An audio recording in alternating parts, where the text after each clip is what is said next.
Welcome to The Last Breakfast. Please enjoy the video. In this video, I will explain how to get your PlayStation 5 online.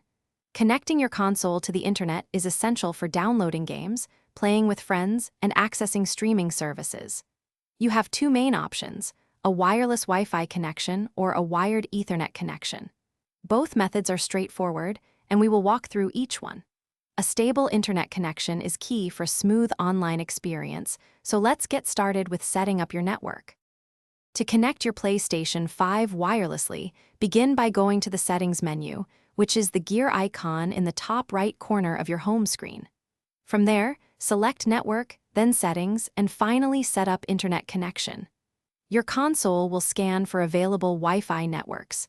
Choose your network from the list, enter your password, and confirm. The PlayStation 5 can utilize both the 2.4 GHz and 5 GHz frequency bands for optimal performance. For a more stable and often faster connection, consider using an Ethernet cable. Simply plug one end of the Ethernet cable into the LAN port on the back of your PlayStation 5.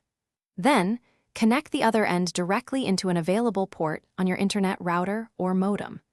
Your PlayStation 5 should automatically detect and configure this wired connection. This method can significantly reduce lag and improve download speeds, offering a superior online gaming experience. Once you've connected your PlayStation 5, it's a good idea to test your internet connection. Go back to Settings, Network, and select Test Internet Connection. This will confirm your connection status and display your download and upload speeds. If you encounter any problems, try restarting your router, modem, and your PlayStation 5 console. Also, always ensure your console's system software is updated to the newest version for the best performance and compatibility. Thanks for watching. If this was helpful, leave a like and consider subscribing. See you next time.